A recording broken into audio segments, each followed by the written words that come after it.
Hey, how are you this afternoon? I'm good, John. Thank you very much for having me on. All right, well, welcome to the Tampa Hogman, the official blog. My wife laughs every time I say that out loud.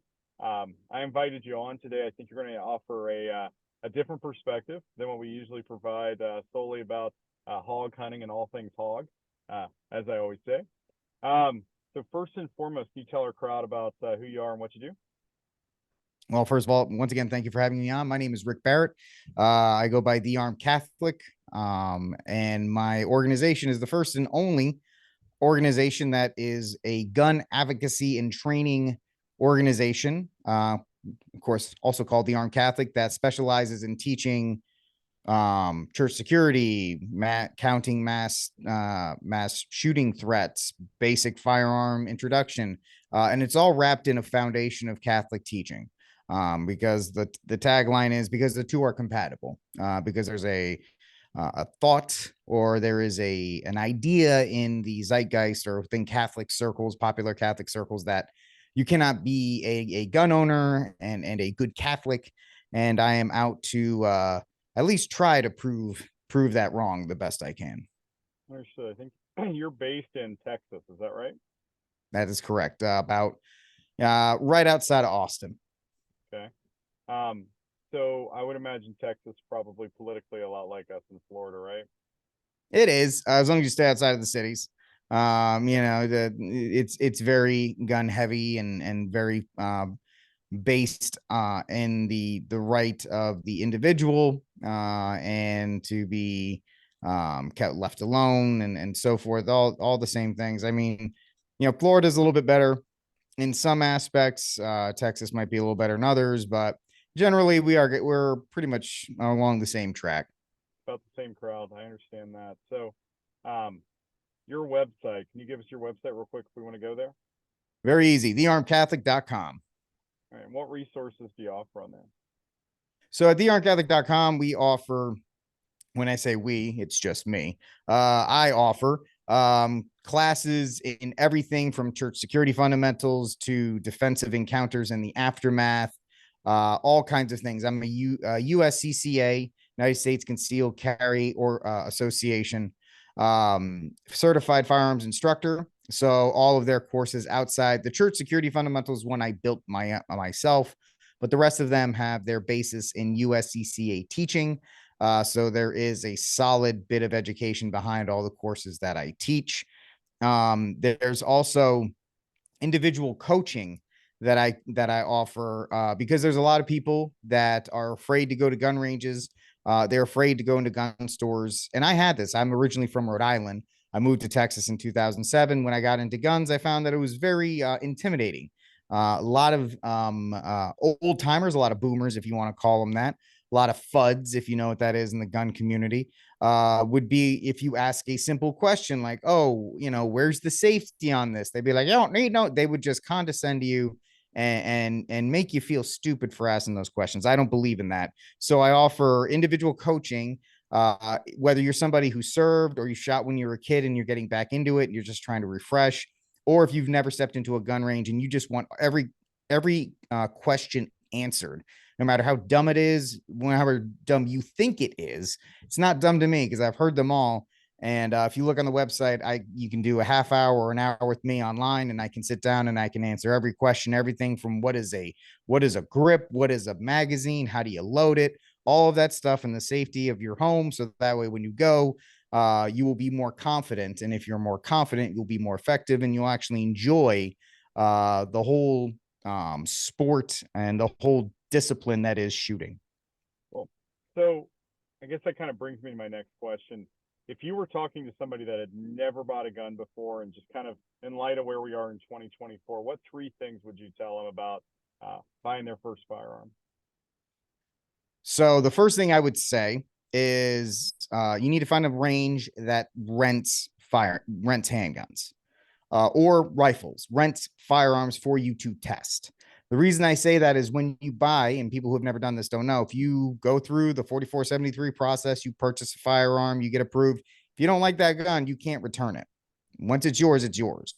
So you need to understand that. So The range that I work at, there's an assortment of handguns you can rent. You can rent an AR-15, you can rent a shotgun, because if you go into a gun store and you say, I need a gun, that is just music to the ears of the people behind the desk. They honestly don't care about your personal needs, everything from the size of your hand to, how strong your wrists are to be able to manipulate a slide, any of that. You know what they're going to say? Buy a Glock. And people buy a Glock and they shoot it and they're like, and believe me, I have Glocks. I have the PSA version of Glocks. I love PSA. But it's a different way to train versus like a SIG or a Ruger or a Smith and Wesson or a Beretta. It's a different angle and all that stuff. So people are like, I hate this Glock. I don't like shooting anymore. I'm not going to do it. So go to a gun range, try a Glock, try a SIG, try a revolver, try all of them. And if you're a woman and you go into a gun store and they say you should shoot a 380, you should walk out, because that's terrible advice, because most 380s are going to be guns that are this big. And even experienced shooters don't like shooting guns that are this big because they hurt.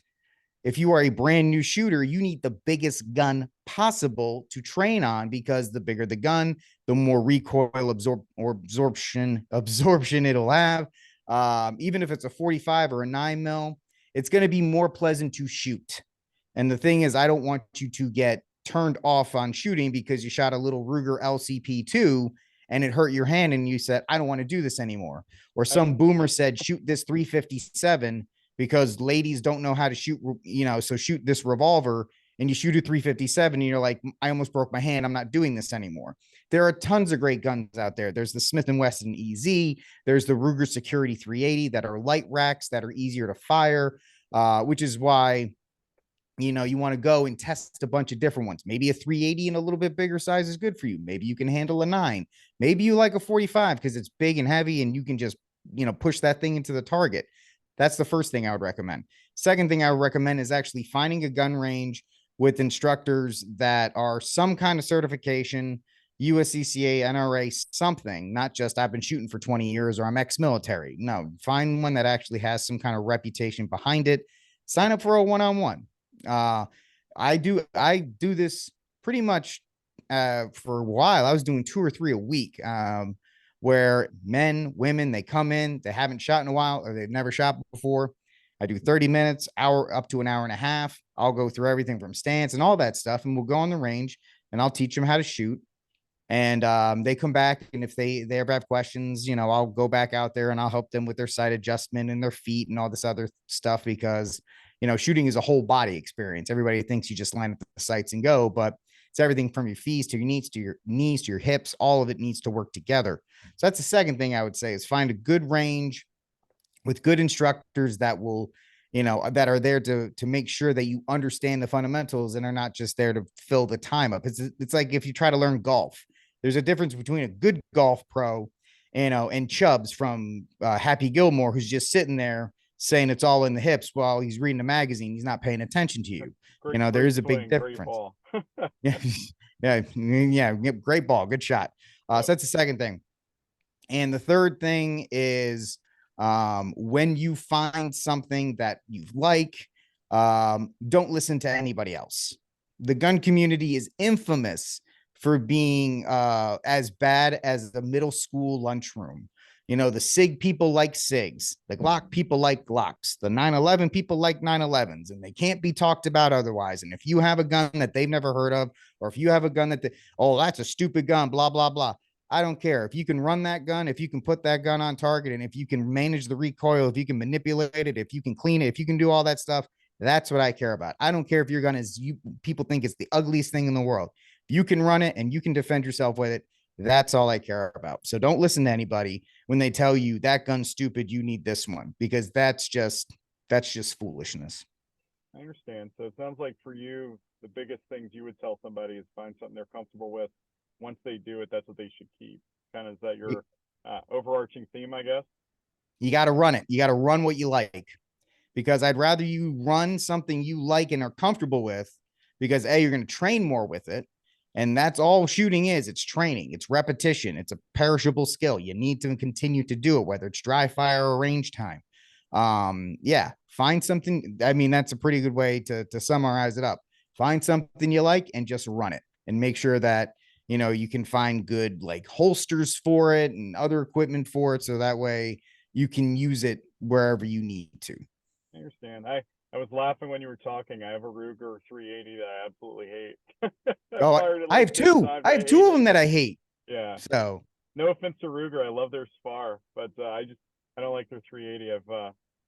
I'm always trying to sell it to my buddies who want to try a 380, hoping they don't shoot it before they buy it, just like I was when I was a fool. Um, we talked a little bit about kind of your future plans. Do you have a book coming out? I do. I do have a book coming out from Sophia Press. I have the manuscript. I've just gone over the final edits. I got to pass it in next Monday.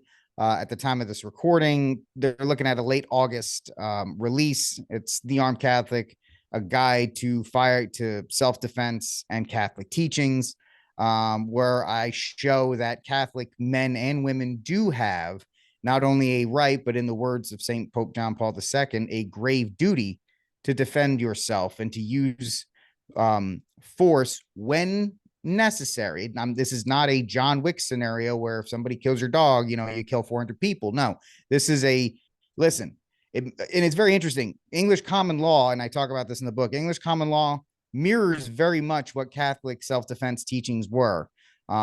And our laws, at least in Florida and Texas, castle doctrine, stuff like that, they mirror Catholic teachings on self-defense, meaning, listen, if you can't get out of the situation, if there's no way to calm the situation down, and if if it is a choice between your life and their life, and they have chosen to take that step to try and take your life, you have to.